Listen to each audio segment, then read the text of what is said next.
Aló, ya estamos de vuelta. Sí, doctor. Perfecto. Muchas gracias.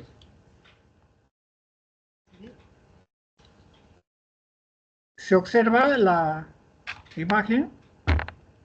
Sí, doctor, se observa. Bien, gracias.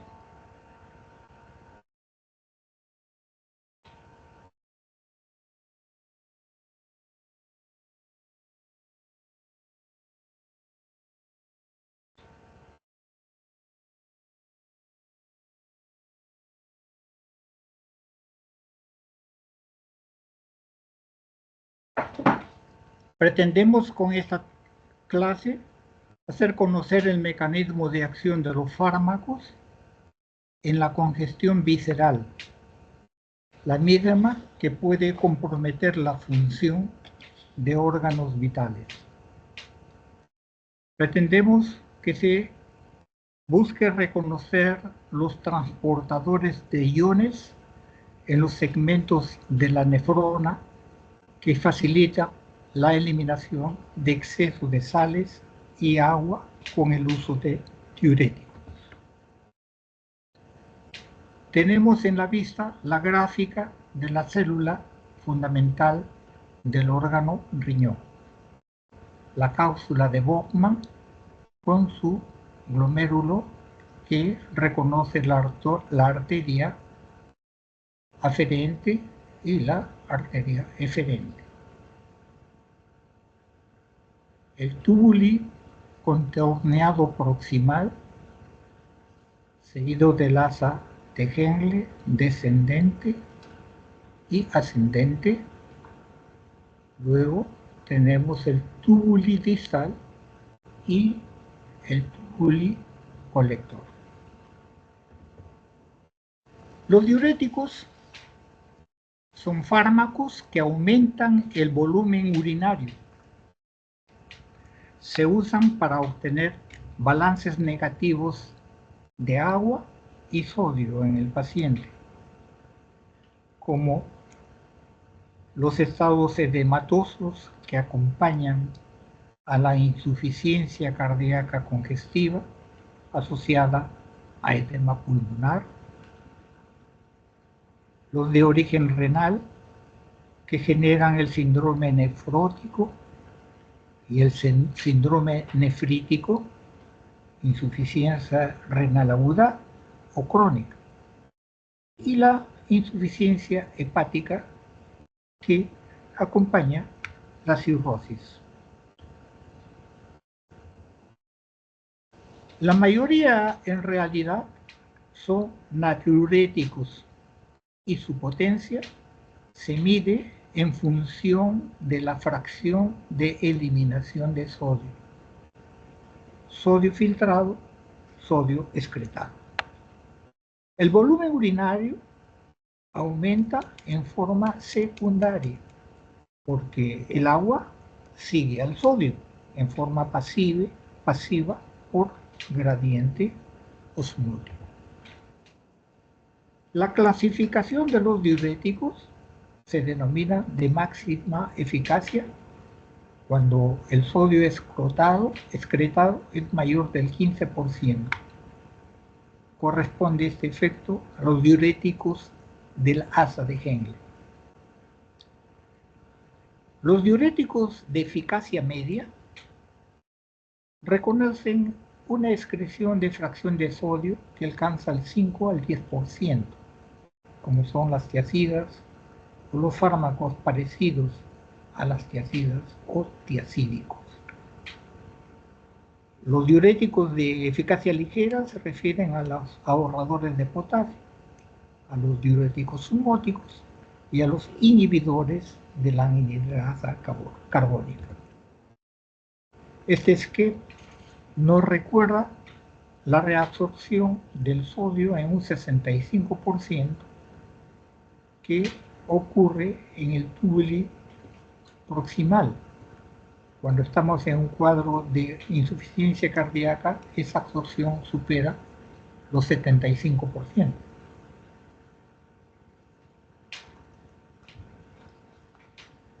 En el asa de Henle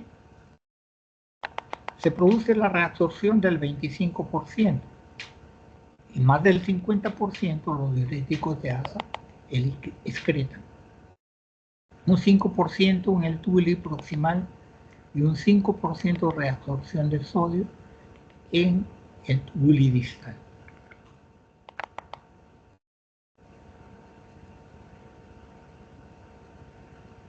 En esta porción del túbulo proximal también accionan los inhibidores, los transportadores de sodio-glucosa, porque es en este segmento el lugar donde el mayor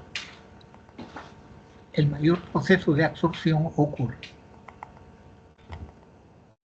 La terapia diurética reconoce, como hemos dicho, una reabsorción de sodio reducida, y eso acompaña a la hiponatremia. Pero a la par también se produce una reducción del magnesio, con lo que generamos hipomagnesemia. Cuando estas dos sustancias en esos niveles de hiponatremia e hipomagnesemia se da, entonces la saliuresis y diuresis están aumentadas. Eso acciona reduciendo el volumen plasmático. Cuando eso sucede, se reduce el gasto cardíaco y puede ocasionar hipotensión postural. La disminución del flujo renal genera una tasa de filtración glomerular reducida que puede dar lugar a una azotemia renal o prerrenal. Aumenta la reabsorción proximal del ácido úrico y del calcio, porque el aclaramiento de ácido úrico está bajo y el aclaramiento del calcio está bajo también, lo que determina una hiperglicemia y una hipercalcemia. La reabsorción del calcio incrementa en el túbulo distal. Un hecho que se produce igualmente es una activación de la renina plasmática. Esta activación de la renina plasmática conduce a un aumento de la aldosterona, con lo que se produce una caliuresis y con ello se genera hipocalemia, que puede estar asociada a la hipercolesterolemia. Se reduce igualmente la tolerancia a la glucosa. Los diuréticos usados para tratar la hipertensión y otras enfermedades cardiovasculares tienen lugares de acción.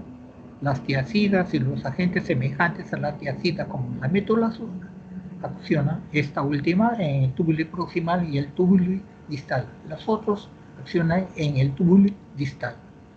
Los diuréticos de asa, bumetanida, furosemida, torsemida, accionan en el asa tejenle. Los agentes retensores o separadores de potasio, como la milorida, la trianterena, la espirona, la lactona, la esplerenona, accionan en el ductus colector. Los inhibidores de la anhidrasa carbónica, la acetazolamida, lo hace en el túbulo proximal.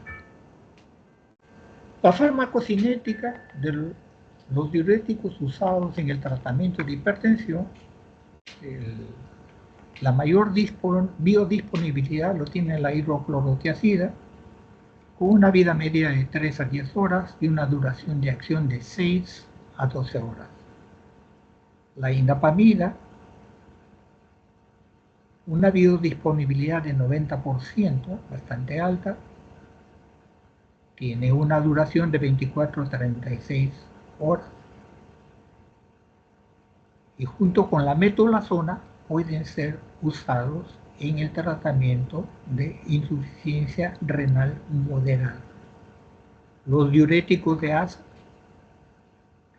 bumetanida, furosemida, torsemida, tienen bastante buena la biodisponibilidad, tienen una vida media corta, 0,3 a 3,4 horas, y una duración de acción de 6 a 8 horas. Los retentores de potasio, la espironolactona es la que mayor biodisponibilidad tiene y es útil para tratar, además de las enfermedades retentoras de fluidos, la hipertensión arterial, que es resistente a tratamientos cotidianos. La esplerenona da menos problemas de dolores en las mamilas, particularmente en los varones hipertensos. Para tratar la congestión necesitamos hacer una evaluación clínica, aspectos que cubran la biología y la ultrasonografía como la ecografía. Los síntomas y signos clínicos acompañan la fatiga, la dificultad respiratoria, la ortopnea, es decir, la posición que no puede tolerar acostado el paciente, automáticamente se sienta. Hay una suerte de presencia de edemas, evidenciados con la fovea, el signo que se consigue presionando un área de los miembros inferiores, la distensión de las venas yugulares en el cuello y el incremento del peso corporal. Biológicamente tomamos una muestra para detectar los péptidos natriuréticos, ver el hematocrito, que es 3 veces el valor normal de la hemoglobina, y los niveles de creatinina para ver el compromiso de la función renal. El ultrasonido o la ecografía puede hacerse a nivel de los pulmones, buscar las líneas B de Kerlin y con la ecografía buscar el comportamiento de la imagen de la vena cava inferior. Hay signos que nos permiten establecer una hoja de ruta para la evaluación integrada de las estrategias diuréticas en la insuficiencia cardíaca aguda. Pasa por el examen clínico, la cuantificación de la congestión pulmonar con usos de radiografía de tórax, ultrasonidos, síntomas y síntomas reportados en la evaluación, disnea de reposo, el ejercicio, la ortopnea, la tendopnea, la hinchazón de los miembros inferiores y la calidad de vida, los resultados de la función renal, la capacidad del ejercicio y la respuesta diuréticas que tiene que verse con el volumen urinario de 24 horas, la pérdida neta de fluidos o equivalentes a la pérdida de sodio, la concentración, el sodio urinario, la tasa de sodio urinario y la tasa de sodio eliminado con la furosemida. El intercambio de electrolitos que se dan en el asa de Henle permite que se reabsorba el sodio, el agua, el potasio a nivel del asa de Henle.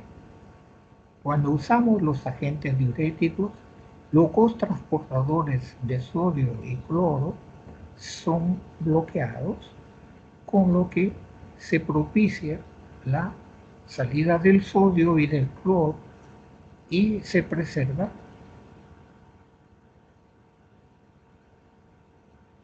cloro, sodio y potasio son excretados de manera significativa. Hiponatremia, hipocalemia se ve de manera importante en la pérdida de la orina.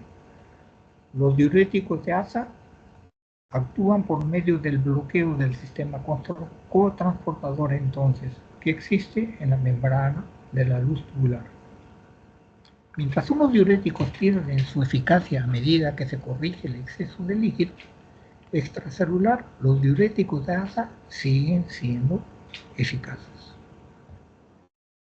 Las indicaciones se refieren a la insuficiencia cardíaca, el edema agudo del pulmón, corrigen la congestión, de modo efectivo y seguro.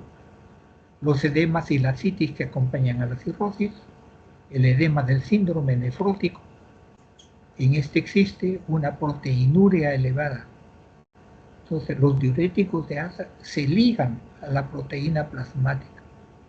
Y como se va perdiendo esta proteína con la orina, puede hacer que no se ligue, no haya lugar para que se ligue el agente diurético a la proteína, por lo que puede aparecer refractariedad al tratamiento con estos diuréticos. Los más importantes efectos colaterales se relacionan a la disminución del volumen plasmático y la aparición de insuficiencia renal prerrenal.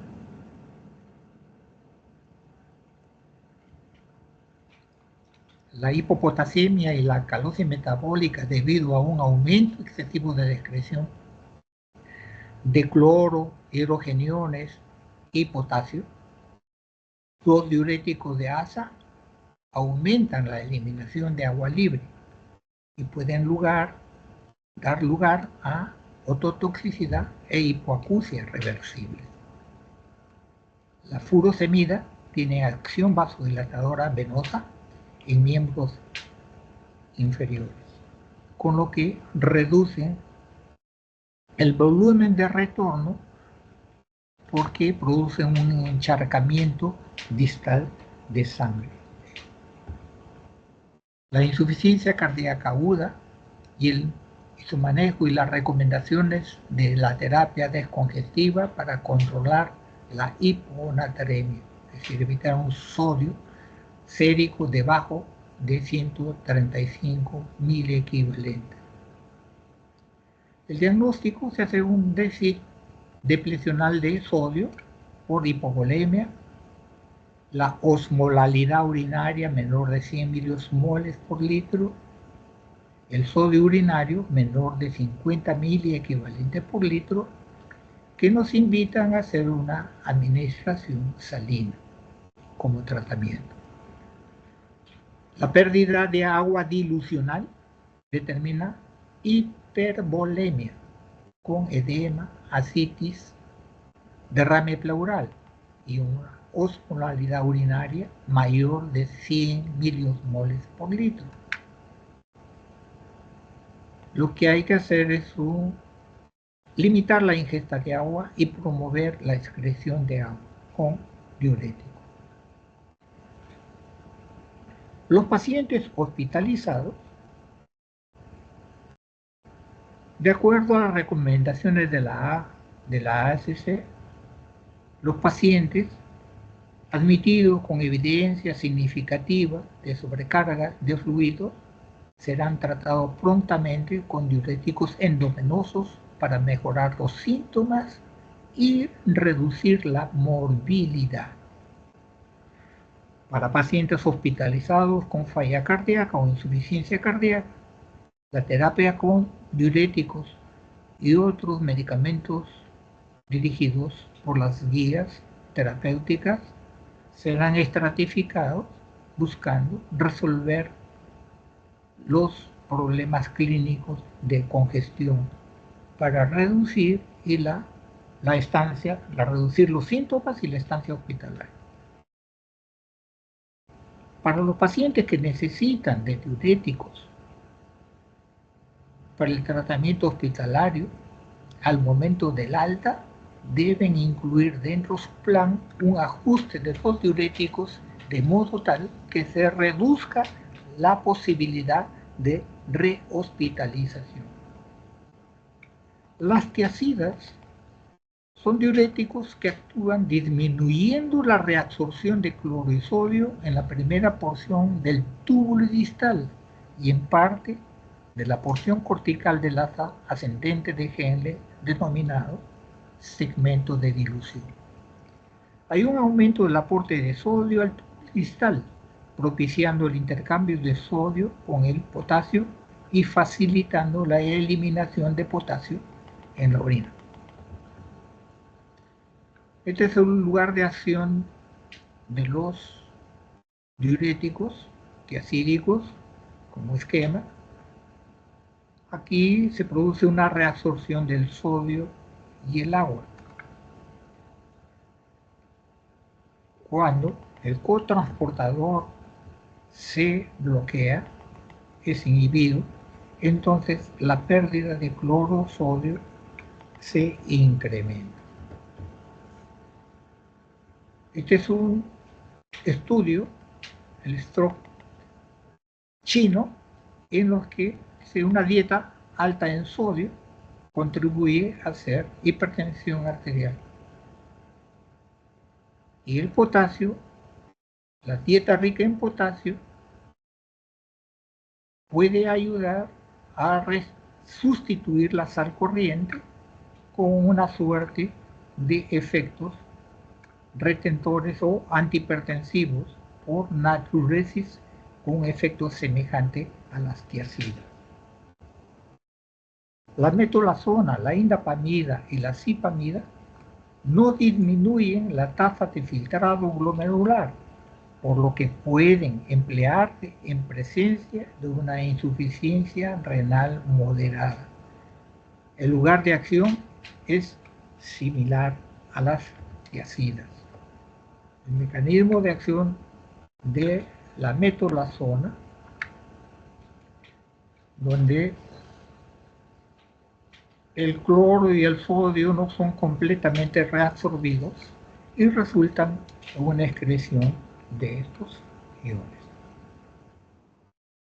Los estados edematosos, sus indicaciones: insuficiencia cardíaca, el síndrome nefrótico, la cirrosis con ascitis, la hipercalciuria idiopática, la hipertensión arterial, la diabetes insípida nefrogénica y las tiazidas no deben ser empleadas cuando existe insuficiencia renal porque reducen la tasa de filtración glomerular. Los efectos hemodinámicos de los diuréticos tiazídicos reducen la presión arterial. Esta es la línea de base, esto es al inicio.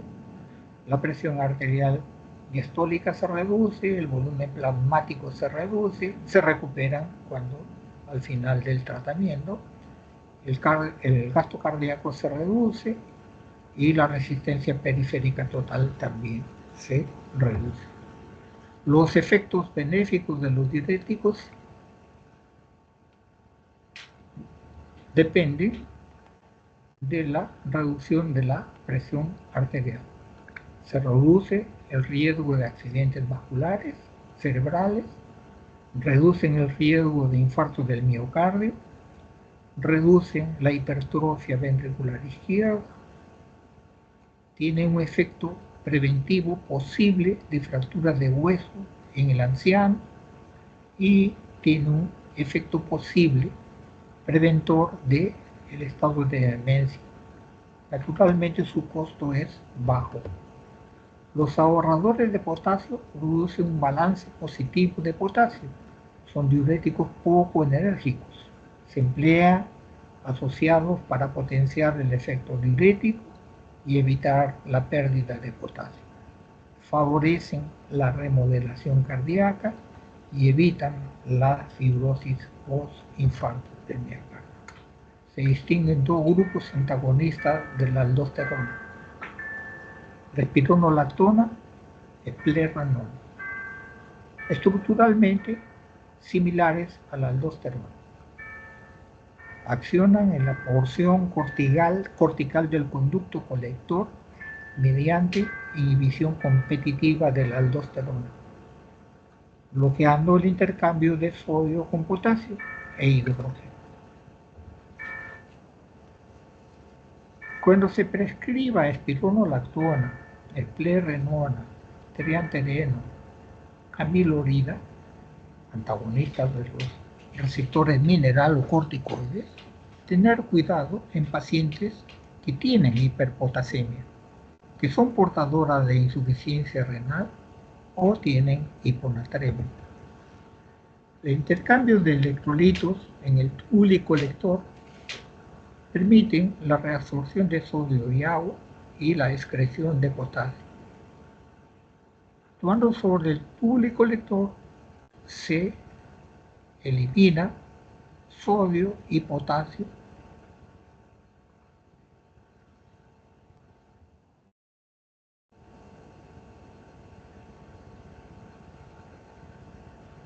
Y se retiene o se regula la retención de potasio. Los efectos adversos se relacionan con náuseas, malestar gastrointestinal, la confusión mental, la ginecomastia, las alteraciones del flujo menstrual y las erupciones cutáneas. El treanterena y el amilorid accionan en los túbulos distal y colector, inhibiendo la reabsorción de sodio y de forma secundaria propician la retención de potasio. Los antagonistas mineralocorticoides no esteroideos reducen la remodelación adversa, la inflamación y la fibrosis en el corazón, los riñones y la vasculatura. Como se queda graficado los mecanismos de remodelación adversa reducida, como la hipertrofia a nivel del corazón, no un equilibrio entre los electrolitos y los fluidos retienen potasio, y la fibrosis y la inflamación vascular, renal y cardíaca son reducidas. Los antagonistas de los receptores mineralocorticoides se usan en la insuficiencia cardíaca con fracción de eyección reducida, en la insuficiencia cardíaca postinfarto y en la hipertensión arterial resistente. Esta es acompañante de 3 agentes antihipertensivos más tiazídicos que no responden adecuadamente los hipertensos. Entonces, se ensaya este tipo de medicación para ayudar mejor a los pacientes. Los antagonistas de los receptores mineralocorticoides no esteroideos están haciéndose uso en enfermedad renal crónica acompañados de diabetes mellitus. También se están ensayando para el tratamiento de insuficiencia cardíaca con fracción de eyección preservada, diabetes mellitus con función renal comprometida, en la hipertensión resistente y utilizándose sinérgicamente con los inhibidores de los transportadores sodio-glucosa. Entonces, la espironolactona, la esplerenona, tienen efectos semejantes sobre todas las causas de muerte generadas por la insuficiencia cardíaca. Reducir su hospitalización. Generan ginecomastia, efectos hormonales y hipercalemia. La esplerenona no hace tanto efecto sobre ginecomastia o efectos hormonales, pero sí generan hipercalemia. La finerenona, que es el agente bloqueador de los receptores mineralocorticoides no esteroideos, reducen los eventos cardiovasculares. Se ha ido evidenciado en los portadores de enfermedad renal final. Reducen los eventos renales, por tanto, y la insuficiencia cardíaca preservada, fracción de eyección preservada, moderadamente reducida. Y tienen una menor retención de potasio. Los agentes que inhiben los transportadores sodio-glucosa reducen los tiempos de hospitalización, la muerte cardiovascular, los pacientes con insuficiencia cardíaca y reduce los eventos renales que acompañan a la disfunción renal. Todos ellos cursan con infecciones del tracto urinario. Empaglifosina, dapaglifosina, la sotaglifosina. Entonces, todos pueden dar problemas de infección micótica o bacteriana. Y accionan protegiendo el corazón, los riñones y ejercen acción antidiabética. Empaglifosina, dapaglifosina, canaglifosina, sotaglifosina tiene efectos sobre los transportadores sodio, glucosa, SGLT2 y SGLT1. En este caso, accionan sobre el túbulo proximal renal, o sea, distal, el túbulo contorneado distal, en el epitelio cepillado del intestino delgado, en el músculo cardíaco, cerebral y esquelético, y sobre el metabolismo.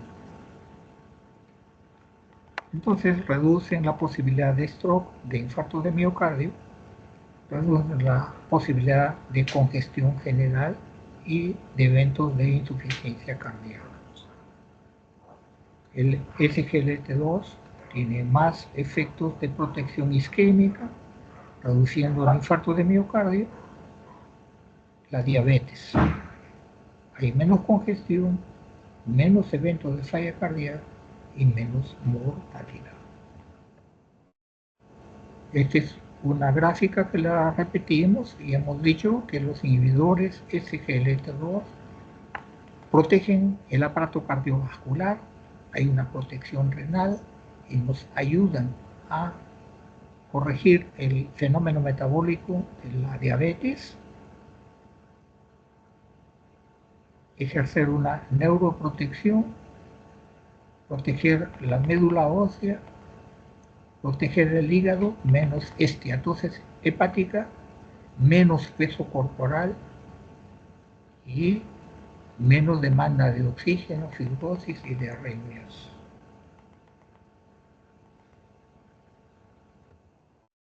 Los diuréticos osmóticos, como el manitol, la urea, se distribuyen únicamente en el espacio extracelular y son filtrados en el glomérulo arrastrando la orina por acción osmótica. Inhibidores de la anhidrasa carbónica, acetazolamida, actúan en el túbulo contorneado proximal, reducen el intercambio de sodio e hidrógeno, reabsorbiendo menos sodio, eliminando más potasio y disminuyendo la absorción de bicarbonato.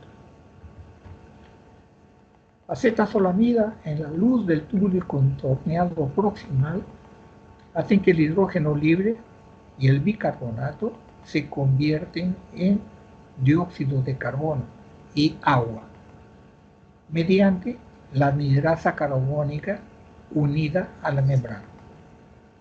El agua y el bicarbonato luego se difunden hacia la célula donde se convierten nuevamente en hidrógeno y bicarbonato mediante la anhidrasa carbónica intracelular.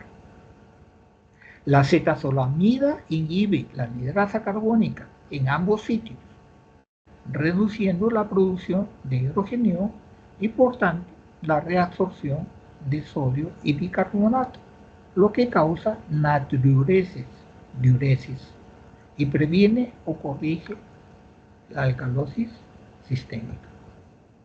Sus indicaciones: glaucoma, hipertensión endocranial, la epilepsia, la profilaxis del mal de altura, la eritropoyesis de grandes alturas, el apnea del sueño, la rhabdomiólisis, la prevención de nefropatía post-contraste.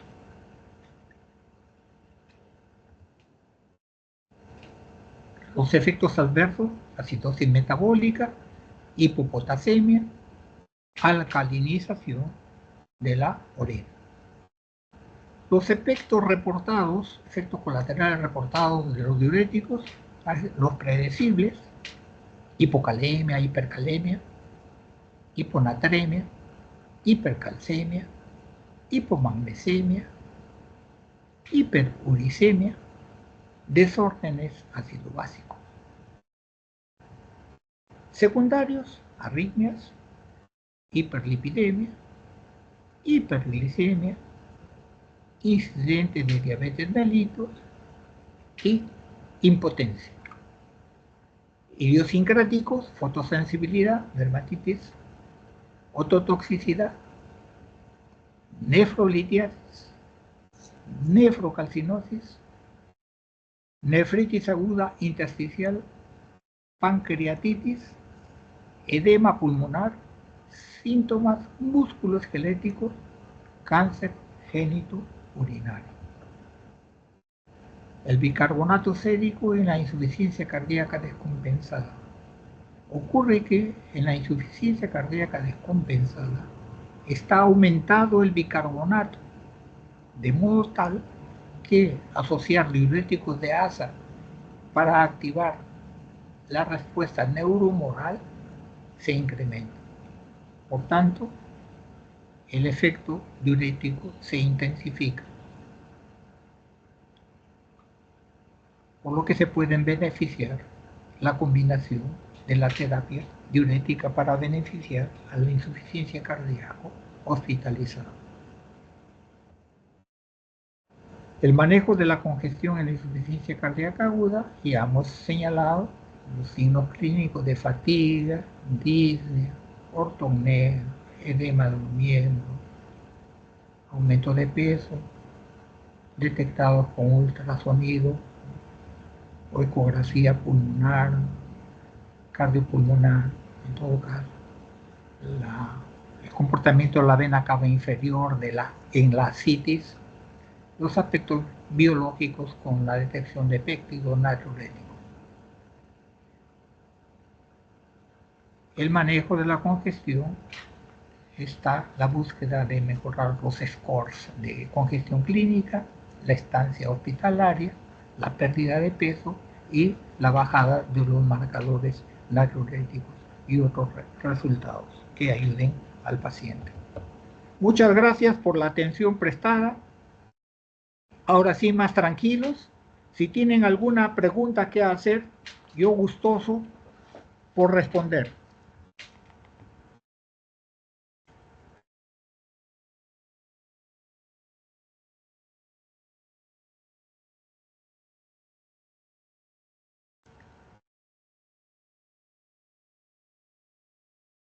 ¿Alguna pregunta, compañeros? ¿Alguna duda?